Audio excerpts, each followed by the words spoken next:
Hey everyone, Ariel Adams with aBlogtoWatch. Please subscribe to aBlogtoWatch videos on YouTube and like this video if you find it useful. This is the Omega Spacemaster Z-33. Now I don't know why, but it does say Speedmaster on the back. So is it part of the Speedmaster collection? Possibly. Focus. Focus, damn you, focus. Good, there you go. So you can see it's a Speedmaster. It has the horse, the seahorse thing that you see on the Seamaster a lot. That's a little confusing there. But as an aviation watch, it's called the Spacemaster. So, you know, I'm just not really sure all around there. So, yeah, it says Spacemaster right there on the dial. So, it's a Spacemaster Speedmaster with the icon of the Seamaster on the back. Can it do everything? Ideally, but no, it doesn't do everything. But it is a pretty fantastic flight watch and probably one of the best ones that Omega has made in a while. Now, for Omega enthusiasts, what this is a follow-up to the cultist X-33. Not cultist, but the X-33 was a quartz pilot watch that came out a while ago. Wasn't made that much, but you know, really enthusiastic Omega lovers just gobbled it up. So it was kind of a cultist watch in the sense that it was just, you know, people just love those things, and I see them occasionally, and they're cool. This is a very, very different design, but it is again a quartz movement, a high-end quartz movement. And the case it's a quirky looking case. I mean, if you've never seen this case before and you went into an Omega store and you saw this thing, you'd be like, what is that? This case is from a watch that came out, I think, in 1969 or maybe maybe later in the 70s, called the Flightmaster. And it had this case, and it was, I believe, one of the first titanium watches. This one again is in titanium.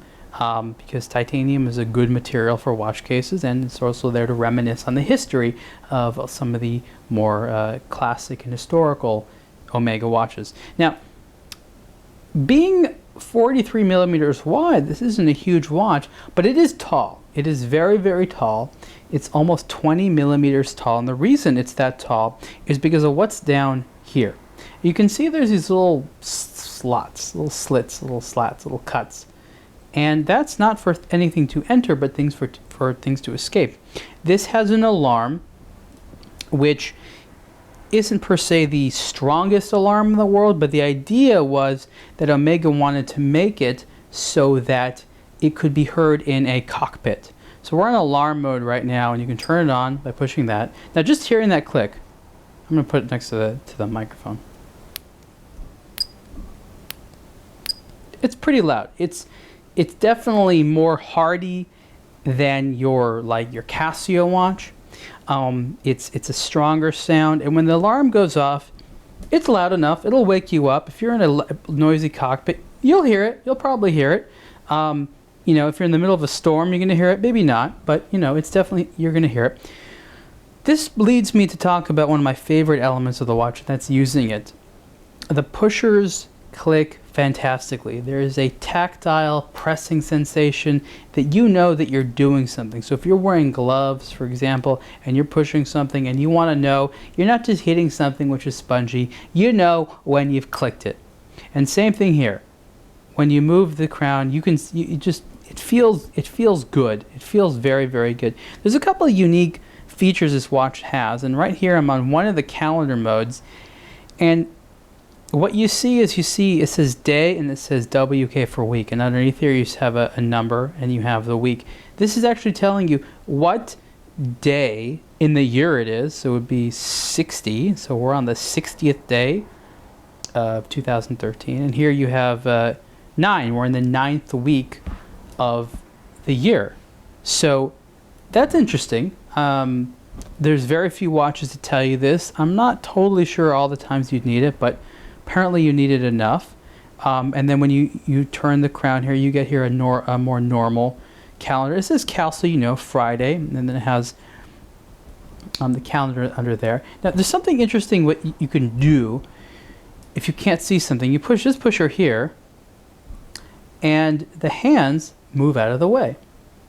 I think that's fantastic. I think that's a great little feature that you can just have the hands move out of the way for a few seconds so that you can see the two LCD screens much more clearly. The screens have red characters.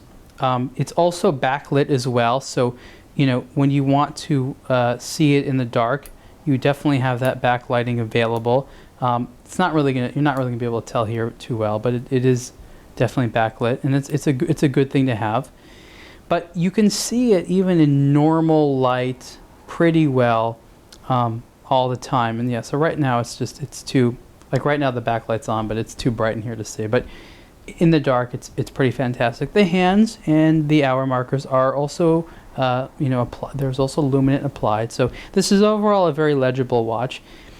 In terms of all the function it has, I'm not going to go over everything. Omega actually has a really fantastic like a tool on their website which allows you to play with the watch. So you use your mouse to like click this pusher, or you can drag the crown down and you can play with it right there on their website.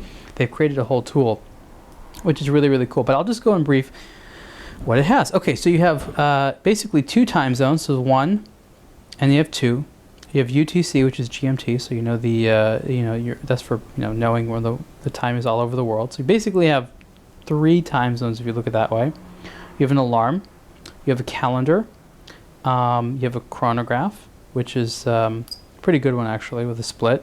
And I like that you can just read the time and you have the chronograph running in the background there, which is great. You have a countdown timer, and then you have a flight log, which allows you to measure different legs of a flight, so you know total time of how long your flight was.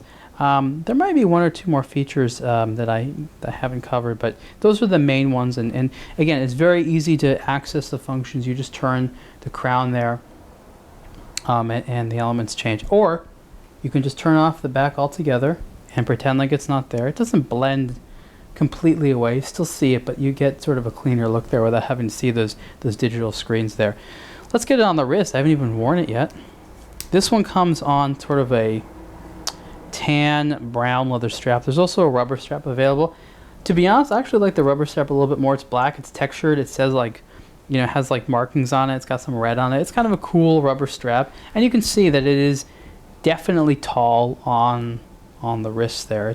But it's cool looking. It's just cool looking. And as a watch guy, there's really no better quartz watch than something like this. If you're going to go quartz, you got to go something like this with these high complications, very, very durable, meant to survive, tons of G-forces, velocity, cold temperatures, things like that. It's not that water resistant, and of course it can't be because of these holes in the back there. But again, if you want a diving watch, Omega's got you covered. You know that.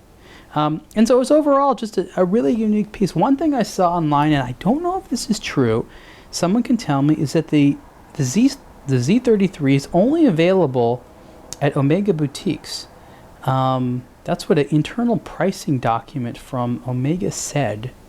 It makes sense. There's enough of them out there, and again, if it was just at some normal store, it'd be difficult watch to explain to a lot of people. But if any of you know, if you've seen it at non-Omega boutiques or non-Omega shop-in-shops, let me know. I'd be interested there. I'm always like this clasp here. This is not new to a watch like this, but you have the strap tuck on in the inside there, so that when you wear the watch, you get a nice clean look there. You don't have the strap hanging out anywhere.